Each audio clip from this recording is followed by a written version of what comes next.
Hello everyone, how are you all?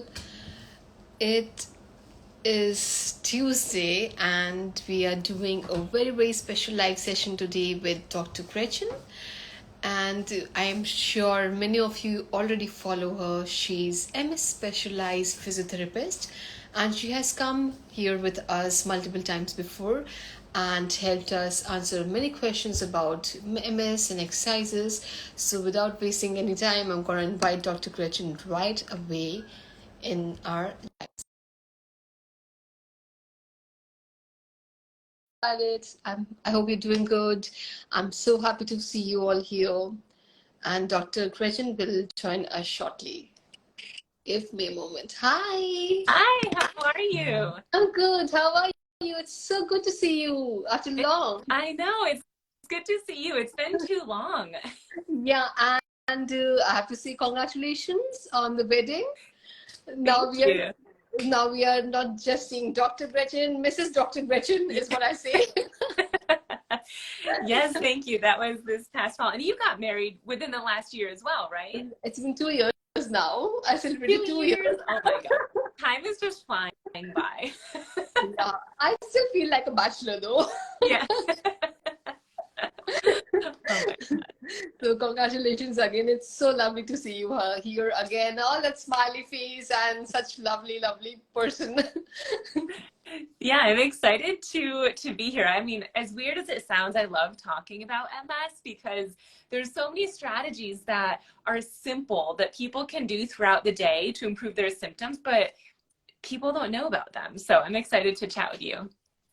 Thank you so much. We've been seeing your Instagram and we've been making so many reels with about new topics and new things that we have not even spoken about before earlier in our earlier podcast sessions. So firstly, I just want to ask you, and I know that everybody wants to know this, the difference between MS specialized physiotherapy and the other sorts of physiotherapy. What's the difference? Yeah, so there's lots of differences. I mean, I could talk about this for an hour, so I'm going to try to make it concise. One of the biggest differences is that regular or traditional physical therapy or physiotherapy focuses on strengthening the muscles, which might sound good. You might be thinking, well, yeah, I want stronger muscles. But when you have MS, the reason that you have muscle weakness is because your neural pathways, the neurals from your brain all the way down to your muscles, is weak or not working at all. And that's what causes your muscles to be weak. And there's a different approach when you're trying to just purely strengthen the muscle versus strengthening the neural pathway, which also leads to muscle strength, but there's a different way to do it. So that's one of the biggest differences between regular or traditional therapy and then MS specific PT. Wow, this was something new. And we've also learned from one of your videos which says that workout or exercise can also help us repair myelin. How does Absolutely. that work? Yeah, so there's lots of research currently underway to find some type of therapy that makes more myelin. And as of right now, nothing has been released, but it is good that there's several different things in clinical trial. So essentially, and let me back up. The reason that would be huge is because, as we all likely know, MS is a demyelinating disease. So the myelin is just wasting away. Hmm. Therefore, if we have a therapy that can add more myelin, make more myelin, then you essentially would be able to repair the myelin that was lost and therefore improve your function, improve your mobility. So it would be a complete game changer to have something that makes myelin. Now, there are clinical trials being done currently about making myelin, but exercise is something that will be needed alongside that because when you are able to make more myelin, we want that myelin to go everywhere in our brain, everywhere in our spinal cord, throughout our body. And what I've learned from researchers is that one way to do that is through exercise. So exercise will not produce myelin. It won't help you make more myelin, but once we have something that can, it can help disperse it so that we have more myelin everywhere and not just in one spot. Okay, and what do you think that we exercises does help in myelin, but how much time, I understand that everybody has to work out on a daily basis. How much time do you think that a person should dedicate on daily basis to work out, or a person should do it on a daily basis, or take breaks maybe on weekends and just relax their body? How a person should do when especially having MS? Yeah, so when you have MS, there's research that has proven that exercising throughout the day, 5 minutes here, 10 minutes there, 5 minutes later, is Mhm. just as effective as exercising all at once. So, with that in mind, whatever works for you. If you have a very busy lifestyle, but you can fit in some marching exercises as you're going to the bathroom, do it then. And then maybe as you're cooking dinner, you can do a balance exercise. So you can split it up throughout the day. It's just as effective. There is MS research showing that exercising for 5 to 6 days a week might be best if you can tolerate that. If not, 2 to 3 days a week also will reap benefits. And there's also research showing that 150 minutes of exercise per week is best. So, with those two pieces of research in mind, that could be 5 days for 30 minutes, or maybe it's 6 days for 25, or whatever that math ends up being. Right. So I can also say that along with MS, there are other things which come in the picture. Sometimes people suffer with migraine issues, sometimes people suffer with thyroid issues. And speaking of thyroid, I can see one of the comments here by Sarah. She's written that I'm gaining weight in spite of my healthy diet, and my thyroid is on borderline. Can you suggest me some exercises to control my weight? So I understand there's so many complications along with him is. Absolutely. And so many complications, like medical, like thyroid, but also physical. Like you could have knee pain or back pain. There's so many things that can happen in addition to MS. When it comes to managing weight, one thing that has been found to be helpful for MS as well as weight loss is high intensity interval training, which I am a huge believer that anyone can do, regardless of your level of energy or mobility. Anyone can do high intensity interval training. So the way that you do it is you pick a few exercises, maybe 3 exercises that feel high intensity for you. Hmm. That might be just moving your arms, or maybe it's just marching your legs. It doesn't need to be anything intense, but it should feel high intensity for you. And then pick 3 exercises, or even just one that feels low intensity. So it lowers your heart rate. It's not very challenging. And then all you do is you go back and forth. So maybe you do one of the higher intensity exercises for 20 seconds, 30 seconds, a minute. And then for 1 or 2 minutes, do the lower intensity, and just keep going back and forth. Wow. That's yeah, that's very important. So with high intensity, you get what you want, body wants. Mm-hmm. But when you feel tired or exhausted, you can go slow, and then start again, and then go slow. That's the interval training.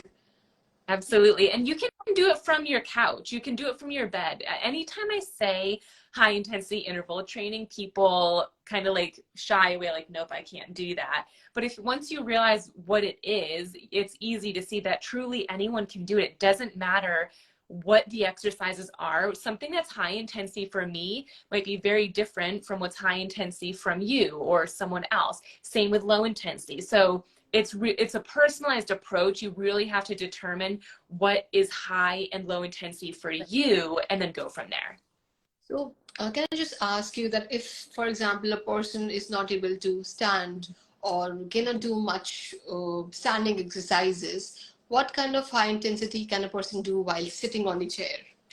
Almost all of my exercises I do seated, because we sit so much throughout the day. So if you have seated exercises, that means that you can exercise throughout the day. So one thing that I like to do for high intensity, again, I like to use my arms so that my legs don't get too fatigued, but something like closing your hands and just quickly going as fast as you can for these Wow. arm swings. Or even, I mean, if you wanted, you could hold on to like a 1 pound weight, maybe cans of soup, and punch forward as quickly as you can. That's going to get your heart rate up.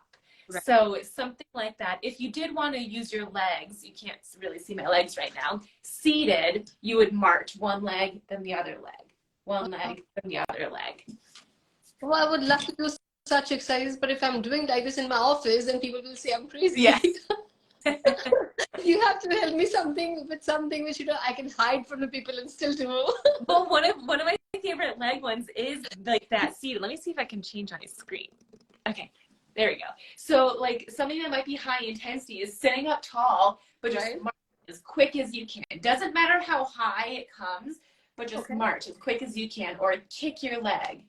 This one's usually a little bit harder because spasticity might kick in, but these are things that you can do just quickly. And if it's challenging, it'll get your heart rate up. So it doesn't always need to be a big or a fast movement. It just needs to be challenging, because that's the challenge is what will get your heart rate up.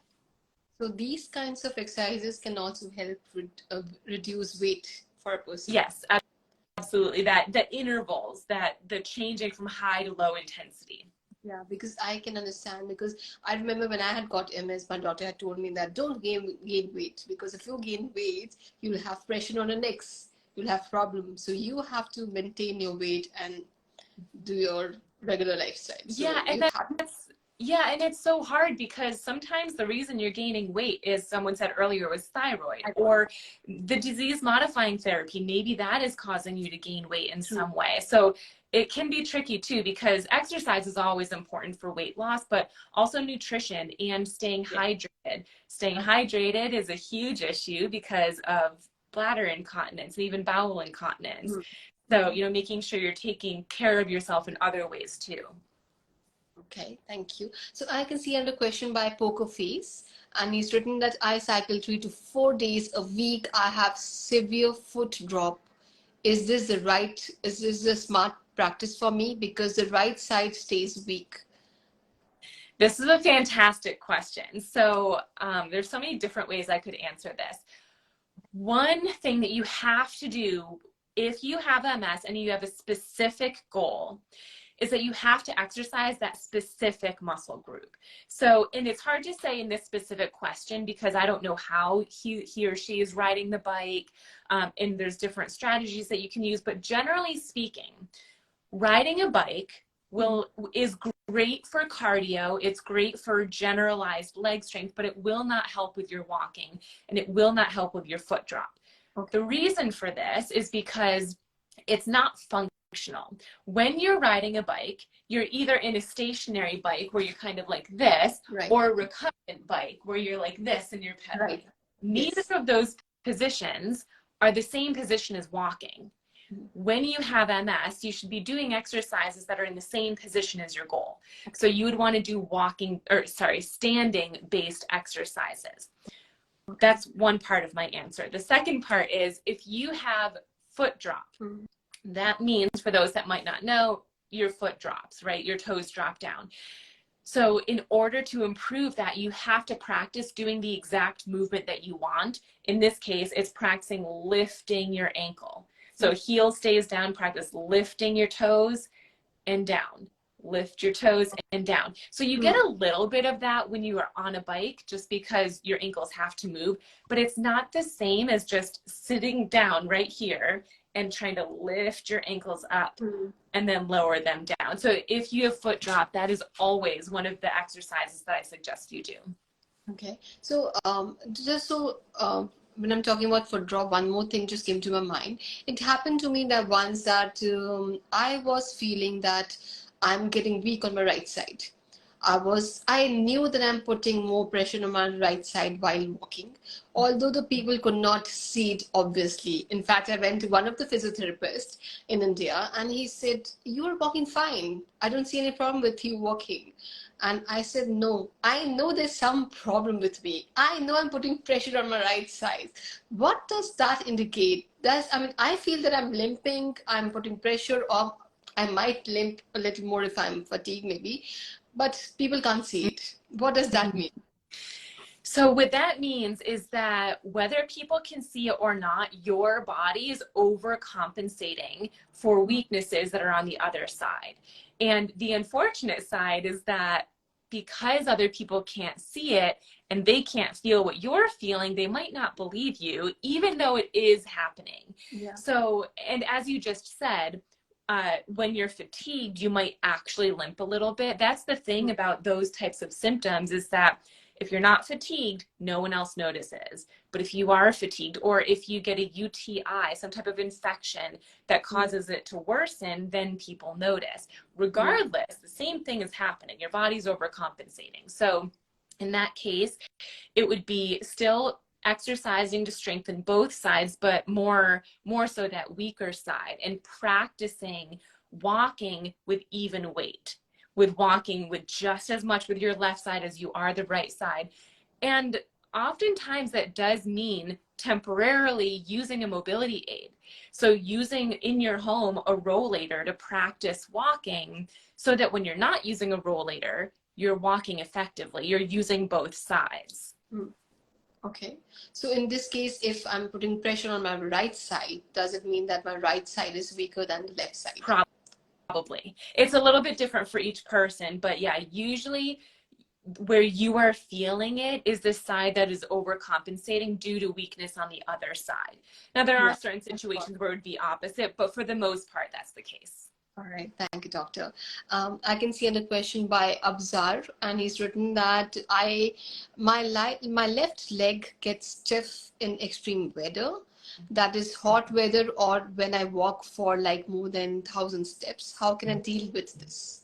Yeah. So I don't know if you know this or not, but I'm writing a book, and this is one of the chapters in there because it's so important. So many people suffer from worsening symptoms with hot temperature or cold temperature. And the great thing about this specific symptom of heat or cold intolerance is that in order to reduce your symptoms, you should reduce your core temperature. Right. So things that can increase your core temperature and therefore make walking challenging, cause more weakness, things like that, are the outdoor temperature, hot showers, stress, exercise, day-to-day movements. There's so many things that increase our core temperature. So if we can sip ice cold water, wear a cooling vest, meditate, do something to reduce our stress, it will reduce our core temperature, and then whatever symptom is flaring should improve as well. Or if it's the opposite, if it's happening in cold weather, warm up your core temperature. So sip some hot water. So implementing whichever strategy is appropriate for you. So what about stiffness? Why do people get stiffness in their leg? I understand it's because of one is MS. Sometimes it also becomes because of DMT. Sometimes it is also because of the weather. So how can a person know that why it is happening? What is the cause, and how do they help cure it?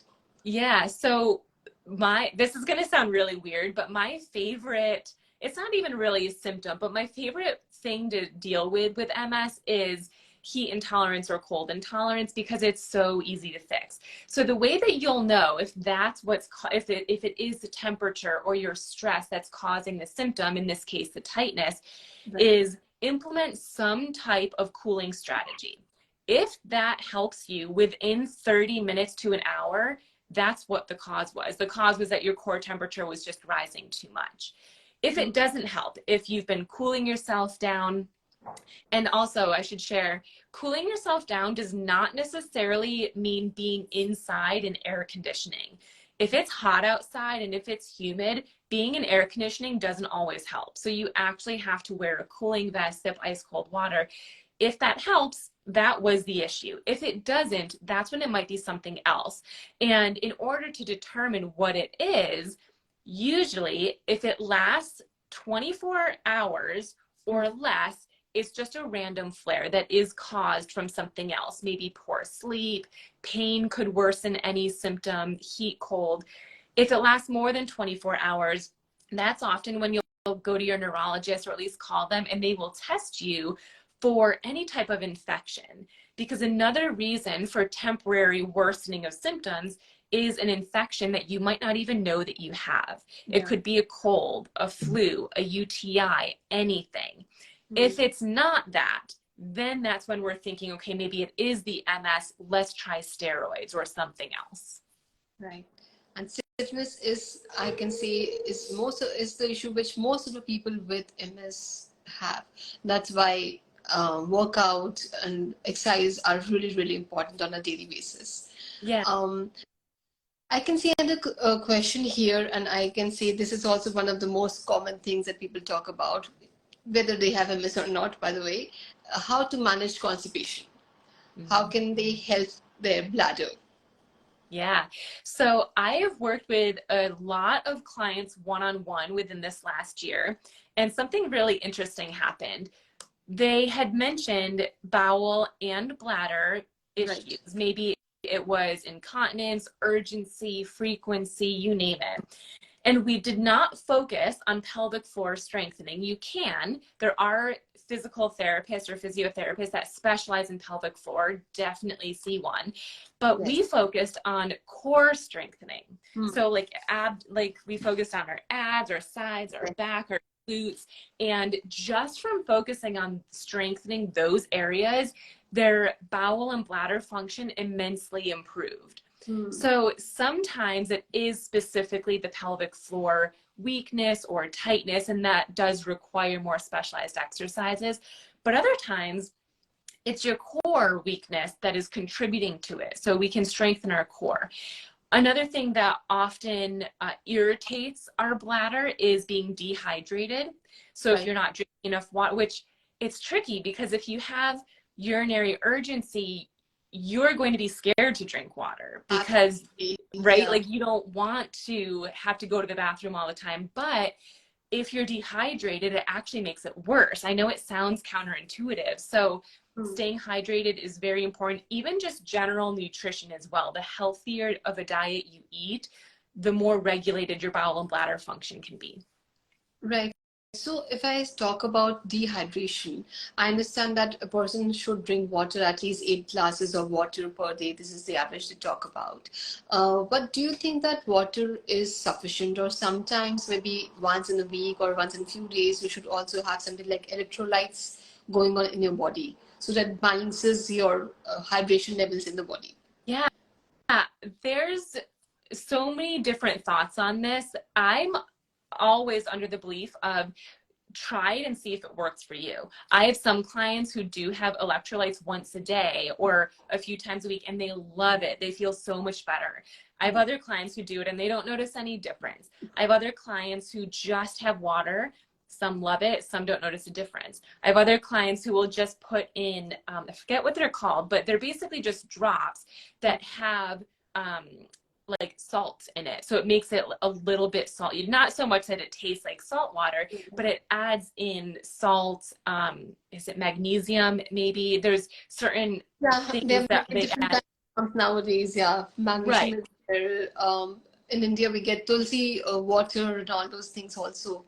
Yeah. Herbal water that we put few drops in water. Yeah. Exactly. And that's a way to get those extra electrolytes in without the sugar. Sometimes those like I really love liquid IV, but there's a lot of sugar in those. I'm pretty sure there's also like corn syrup of some kind, like not the best. So there's lots of different options, but as always, my thought is give it a try. It's not going to do any harm. I've never heard of a story where someone had electrolytes and it didn't go well in Yeah. some way, shape, or Yeah, true. I also love electrolytes. When I'm feeling fatigued or just like that, I feel that I am not hydrated enough. There's this feeling which comes from inside. I know that it's time to drink some electrolytes. yeah, absolutely. I can see a question by Russell News here, and it's written that, Doctor, when I wake up, I feel my finger and my toe joints feel really stiff and painful. Doesn't matter when or how long I sleep for. When I wake up, this happens. What's going on? So hard to say without knowing more information, but one thing that happens to our body anytime that we are sitting down or lying down, just not moving, completely sedentary, regardless if it's 5 minutes, 20 minutes, 5 hours, anything, is our muscles and our neural pathways essentially go to sleep. That's the way that I like to think of it, is that they've gone to sleep so that when we wake up, and we go to use our legs, we got to go to get out of the couch, out of the bed, use our hands, they are essentially sleepwalking or sleep working in that sense.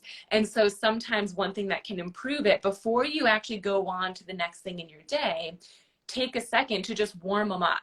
So just move your hands, move your toes, your legs. It could be any movement. There's nothing specific, but just move them around. And that will wake those neural pathways up and wake those muscles up so that you can ideally move on regularly without those added symptoms. Maybe those stress balls kinds of thing also help. Yeah, there's stress balls, there's resistance bands, there's Yeah, resistance, like where you put your fingers in these holes and you press out and then yeah. close. I love those. There's so many products. Yeah. So I can see a question about the pill. If you can help with this, that what do you think of pill Empira for walking? Yeah. So Ampura is the latest statistic that I know about Ampura is that it works for 40% of people who try it. So that's less than half. But for those that it does work for, they notice a difference. I have lots of clients who are on Ampura and they feel a big difference. I also have lots of clients who tried it and they didn't notice any improvement at all. But the thing that I like about it is usually, for the most part, you will notice improvements within the first 4 to 6 weeks of taking it, and it doesn't stay in your system. So if you don't notice an improvement, it's one of those medications where you can just stop taking it. You don't have to wean off of it or anything like that. So I'm a fan of trying it out, seeing if it helps you or not, because you will know pretty quick within 4 to 6 weeks if it does help or not. I have had some clients where it did take, she stayed on it for about 16 weeks, and that's when she noticed improvement. But for the most part, it's a shorter span. Okay, all right. I have a question here by Calm Positivity, and she's written that when I sit on the chair or bed with my legs suspended, my ankles get really swollen up. What can be the reason? It could be because anytime our ankles are not above our head, which is most of the time, like unless you're literally lying down with your legs all the way up here, your feet are down low, right? So anytime we're in that position, there's the opportunity for blood or just sort of the fluid in our body to pool down near our ankles, which causes swelling. So if that is something that you have, if you're lying in bed or even lying on a couch, getting some type of wedge cushion to go under your knees and your feet to keep them slightly more elevated can be really helpful. Also, we talked earlier about lifting our ankle. So anytime you can lift your toes, lift your heels, toes, heels. That activates our muscles. So it's like a pumping mechanism to pump the fluid out of our ankles. So you could just use your ankles more by up, down, up, down. So, you know what? I have actually noticed that when I got this pins and needles symptoms, and when I raise up my legs and lie down, it really, really helps. I didn't even take my medications, but I know maybe I can have some ice pack around that area sometimes and just elevate my leg and lie down. Absolutely. I think that really helps. The elevation of leg helps in, I think, many cases. Yeah, definitely. What about MS hug? I can see many people asking here about MS hug, and that's something people are always scared of. That is one of the most scary symptoms. So, what kind of suggestions do you have for that symptom, if anybody? Yeah, so MS hug is definitely a tricky one, and it's different for each person who experiences it. For some people, it's higher up in their chest. For others, it's lower or just one side or the other. But generally, there's two things that you can try that might help. This is another thing where I have some clients who try the first one and it helps, others it doesn't, but the second one does. One option is moving. So again, we talked about like high intensity interval training earlier with this movement, doing the same thing, but just not going very fast, just moving your upper body in some way, shape, or form. Maybe you add some rotations. For some people, moving your torso, maybe some cat-cow, can be really helpful. For other people, it doesn't make a difference. For some people, it might make it worse. Another strategy you could try is just stretching your torso. So that might be something like this.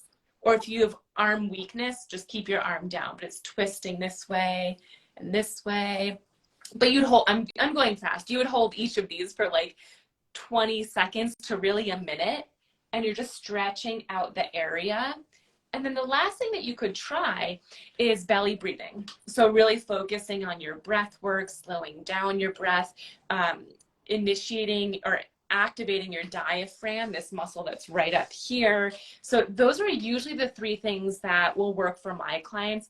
But the hard truth is sometimes none of that works, but you won't know until you try. While we're talking, and all the exercises that you're recommending, I can, relate it to a particular exercise, which is known as yoga. It helps you, it gives you exercise of your pelvic, your bladder, your stretches of your upper body, lower body, your breathing sizes, everything it covers. Yeah. I think yoga is one, that's why I think yoga is something which is recommended by most of the doctors around the world for MS. Mm-hmm. Yeah, I'm a huge fan of yoga as long as it's coupled with functional exercise, because yoga, it's amazing for all the reasons you just mentioned, for so many things, but it is easy to overcompensate with or use the muscles that are already strong versus using the muscles that are weaker. So when you do yoga, it's important to also make time and space for the specific exercises that you have weak muscles in. So again, if it's foot drop, yoga, to my knowledge, in the yoga classes I've taken, very rarely focuses on lifting your ankle up and down, meaning you're never getting that same type of contraction in the muscles on the front of your ankle. So I always like to do both. The yoga or some type of class that you enjoy. It could be swimming, it could be Tai Chi, anything, in addition to your functional exercises that focus on the specific muscles that you have weakness in. Okay, that's a good suggestion. So maybe you can do yoga for a few days, and in the intervals of a few days you can do the other exercises, maybe something you enjoy like dancing or swimming or anything. So it's a balance of everything. Yeah. True. So I can see the question by RKM, and he's written that any exercise that helps with occipital neuralgia. I get this with MS, and and it makes me so weak and sick. What was the phrase? Occipital, OCCIPITA. Oh, yes. Occipital, yeah. So it depends why those symptoms are happening. It's definitely more of a trickier situation, because sometimes, so occipital is up here.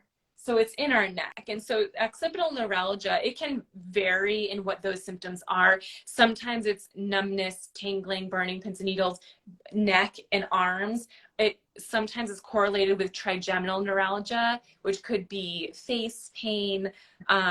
So if it's caused by the position that your neck is in, then there's neck stretches and strengthening exercises where you can actually change the position of your neck to be more here, and then your symptoms may improve. Other times it's more sensory type work. So working with different sensations, like a pen might be a little bit sharper than this smooth rock, and working with improving sensation that way. So other times it's more vision exercises. So it's really, really varied. Okay. I have a question here about numbness and tingling in left leg. And this is, I think, one of the most common symptoms, and maybe one of the first symptoms that a person with MS has. So can you suggest something with numbness and tingling in legs? Yeah. So numbness, tingling, burning, pins and needles, bugs crawling, any type of sensation is completely different from strength, flexibility, balance. We have two different types of nerves at every spinal level. One is motor, which focuses on muscle, strength, balance, walking. The other is sensory, which is what we feel, numbness, tingling, burning, pins and needles, everything in that category. You focus on them in different ways. For motor, it's things like strengthening exercises, stretching exercises, balance exercises. For sensory, it's more desensitization exercises. And we actually have a video on this in the missing link, my online program. It's a full video that goes through different products that you can use, but we were kind of just talking about it. Essentially what you do is you find different things. I mean, I just had these two things within an arm's distance away. Find things around your home that increase the numbness, the tingling, the burning, pins and needles, such as, like, if we're talking about it in your hand, grab something and you just want to press around, maybe poke. So essentially what you're doing, you're trying to increase the sensation so that eventually this part of your hand gets used to it, and then this no longer bothers it. So we're trying to deactivate, de-escalate those sensory symptoms. And so you could start by using a cotton ball, something very soft, or you could use a pen, you could use something smooth. It doesn't matter what it is, but start with one thing and then try a bunch of other products from there. And the whole sequence could take probably like 20 minutes a day, maybe twice a day, and you would do that for several weeks. Okay. Now, when you're saying that do everything, find things around the house and do your workouts, or do anything that helps you. Similarly, I have a question here saying that what kind of exercises can you incorporate into a mom's life? I feel like chasing my kids around is one form of exercises. So what do you recommend that I can do intentionally, additionally to this? Yeah, it absolutely is exercise. Every movement that you do throughout your day is exercise. If you have stairs in your home, that counts as exercise. If you showered, if you got dressed, if you walked to and from your car, to and from school, work, whatever it is, that absolutely counts. Another thing that you can do, though, in addition to those daily movements, if you wanted to, one is, I mean, depending on how old your kids are, see if they'll do one exercise with you. They might love to do marching with you, especially if you make it into a game. And making it into a game is also very beneficial for neuroplasticity. Different topic. But, you know, see if you can include them. If not, if you are waiting for them, even if it's honestly 20 seconds, if you're waiting for them to get dressed and you only have 20 seconds before you need to help them, you could do standing or seated marching. You could do an ab lean back exercise. You could do heel raises. There's so many exercises that you can do in 20 seconds if you have it. So it's a combination of knowing what those exercises are that you can do, and then knowing which ones you're going to do when you have spare time. Because if all you have is 20 seconds, you don't have time to think, okay, which exercise on this list am I going to do right now? You just have time to do the exercise. So then it's a matter of, okay, today, if I have 20 seconds, I'm going to do heel lifts or toe lifts. And anytime you have 20 seconds, that's what you do. So knowing what to do and having a plan for it. And maybe if you have a toddler, you can actually lift up the baby, and that's exercise for you. Absolutely, yeah. That's so wonderful and such an interesting way of exercising. Yeah. I have to ask you on the question which was already in my list, which was neuroplasty. Before that, I can see another question here about optic neuritis, and this is also very interesting. Do you think are there any kind of exercises that help or can help a person in optic neuritis? So optic neuritis, no. But there are vision exercises that you can do that can help with other type of optic symptoms.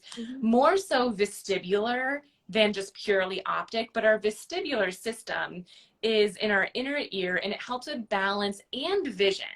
And so there are exercises that you can do.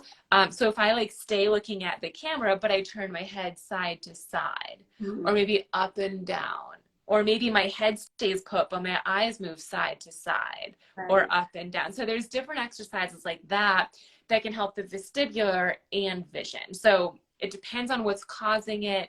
But for pure optic neuritis, I haven't seen any research that says that specific vision changes helps with just that. All right. All right. Thank you, doctor. Now coming to the topic about neuroplasty. What does that mean and how is it related to MS? Neuroplasticity is my favorite thing to talk about along with functional exercise, because neuroplasticity is the reason that everyone with MS can improve your balance, your walking, your strength, flexibility. And for some people that might sound too good to be true, but neuroplasticity is the ability of your brain to either strengthen the neural pathways that are already there, they're just weak and demyelinated because of MS. But neuroplasticity is also the ability to find brand new neural pathways. So if your pathway from your brain down to your hip flexor is not working at all, with every repetition that you try to lift your leg, your brain is going to try to find a different way to get there. So whether you have no strength, some strength, or normal strength, neuroplasticity can help you strengthen that pathway, which then strengthens the muscles. And there's, I mean, I just gave a talk yesterday on it. It was an hour long about everything about neuroplasticity and how to activate it. But one of the most important things, two most important things, is that number one, you do the exercises for that specific muscle group that is weak. And then number two, you do it in lots of repetitions. So every repetition that you try to lift your leg, your brain is strengthening or trying to find a new neural pathway. So it requires the right exercises and lots of repetition. Okay.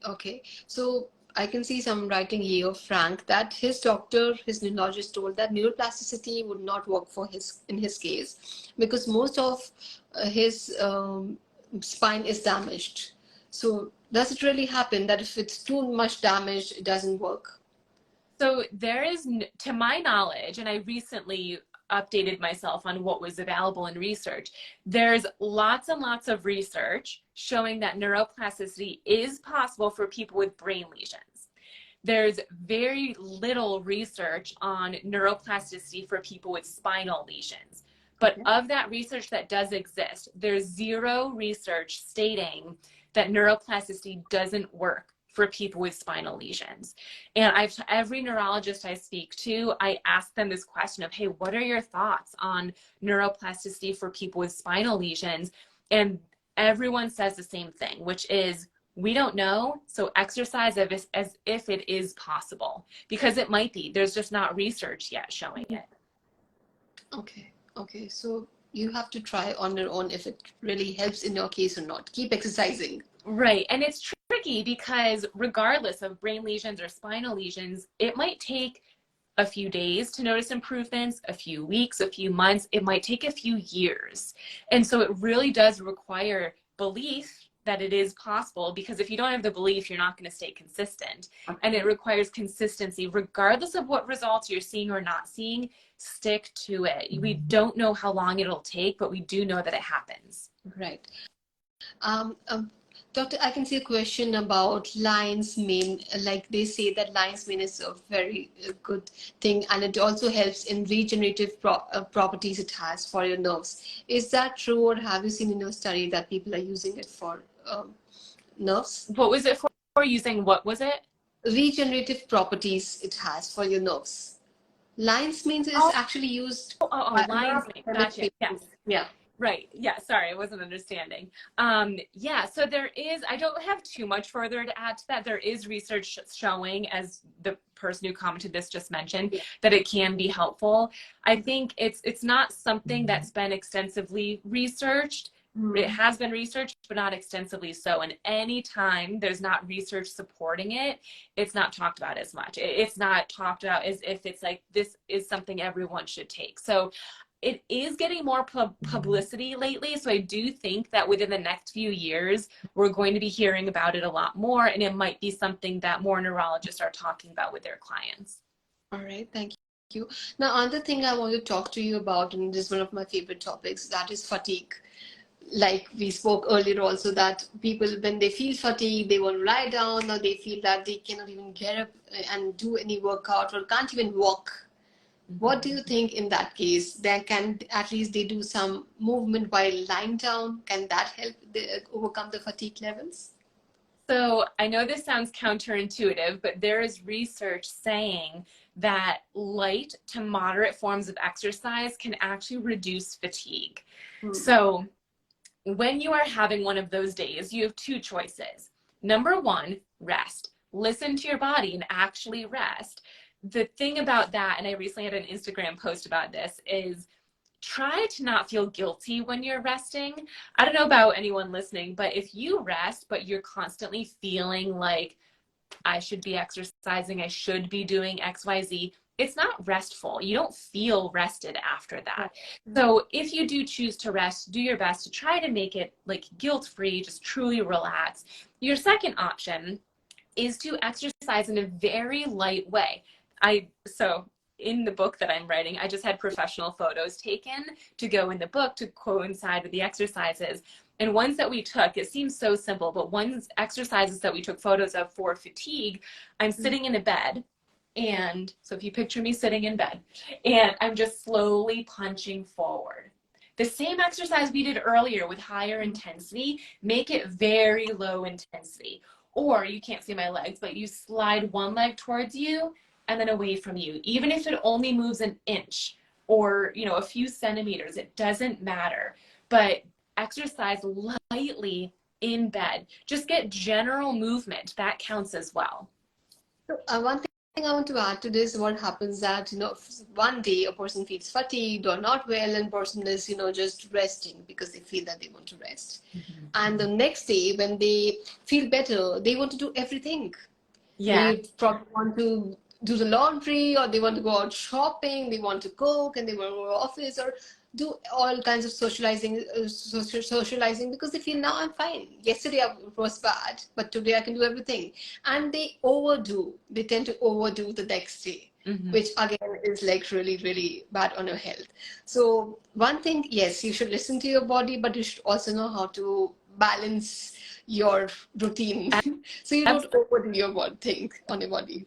Yeah, absolutely. And one way that you can do that is to create a non-negotiables list. So each day that you have something to do, especially on those days that you feel like finally better, so you're going to get all this stuff done, have like 2, maybe 3 non-negotiables. That those are the things you do. Everything else is on the back burner. You do not need to do it all in one day. Because as you just said, if you do, you're going to be just going back and forth between high fatigue, feeling okay, so let's get everything done. High fatigue, feeling okay. When in reality, it might be better if you're middle of the road and you do one thing each day or 2 things each day. That might set you up for more successful days than it would be if you're just kind of going back and forth. Doctor, thank you for your advices, and I can see that we have been speaking for around 15 minutes. So if you don't mind, I can just take just last 1 or 2 questions and we can end the session. Absolutely. Thank you. So I can see a question here by Yoga with Marna, and she's written that she has problems of dizziness and lightheadedness. So is it safe to exercise when she's feeling this way? So this is going to be different for each person. If it worsens, then you can still exercise, but seated or, sitting down where you're not risking falling over. If it doesn't worsen, that's going to be individualized. You can make sure you're using a mobility aid, you're close to a wall or something that can be of assistance if you do randomly feel even dizzier or like you're going to fall over.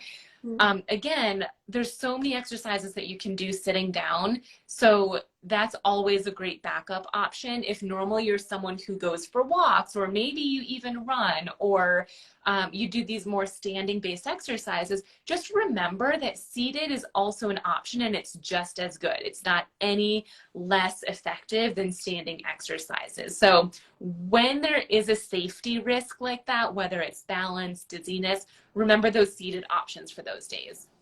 So how can a person, similar question, how can a person balance with motor skills when the vision imbalance is there? That is one question I think everybody has in their mind. Yeah, so that usually is more, I know it feels like a vision thing, but it's usually more vestibular, so our inner ear. If you feel off balance because of your vision, that's vestibular. So those are the exercises that we did earlier, like the turning your head. So they're vision type exercises, but that will help your balance. At first, you do them how we just have already described, but then as you get better, you're standing and doing those same exercises. Or maybe you're walking and you're turning your head. So you actually have to practice the thing that's causing those symptoms in order to reduce it. So the thing about those exercises that we're doing is that oftentimes it makes the symptom worse. It will make you feel dizzier or more off balance, which is why you should do it seated first. But eventually that won't happen. And that's when you will progress to doing it standing or when you're walking. Okay. I can just see one last question here. Can you tell something about trigeminal neuralgia? Yes, so this is a symptom that some people get where, again, it can be face pain, it can even be neck. When it comes to trigeminal neuralgia, usually when it comes to exercise, it's very, very little. And if anything, it's more stabilization exercises. So it's things like focusing on posture of your core, posture of your shoulders and neck, maybe stretching the front side so that you can stay in a better alignment. So those are the things from a more exercise physical therapy side that we would work on. But usually it does require going to your neurologist, seeing if they would prescribe anything for you as well. All right. Thank you, doctor. And something which I can't ignore, that can you please tell something about your upcoming book? Yes, so I am writing a book. It's going to be released likely at the end of May or early June. It's called The Missing Link. It's an essential guide to help you improve your walking, strength, and balance for people with MS. So there's 10 chapters and then an FAQ, and it really reviews everything that we've talked about. We review exercises, functional exercise, neuroplasticity, heat and cold intolerance, sensory changes, pseudo relapse versus a true relapse. So there's lots of different chapters focusing on all encompassing MS, but each chapter gives you strategies to how to manage those symptoms, managing the fatigue, managing imbalances. So it's going to be a book that I imagine people have a highlighter and they just keep highlighting the ones that they want to do. Thank you so much, doctor. I'm sure your book will be a huge success. And when you release a book, I, of course, would love to share that on our page and share with the audience here so that they can go and buy it. And we have spoken about so many things, like you just said, the pseudo relapse and the actual relapse and all. We have spoken in the earlier sessions, and we have always got so much knowledge from you about different topics. So thank you once again for coming here. It's such a pleasure having you here. Of course. Thank you so much for having me. Thank you so much. Have a lovely day. Thank you. Bye. Bye.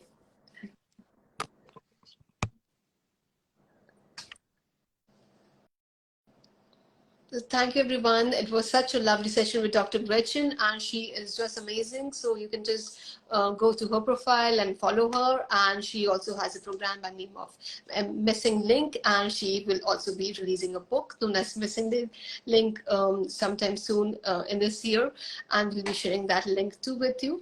I understand we have not touched on various topics today, maybe something like a diet with exercises, maybe a pseudo relapse, or maybe pain and exercises, and many different things because of the time constraint. But we have touched upon all these topics in our early sessions with Dr. Gretchen.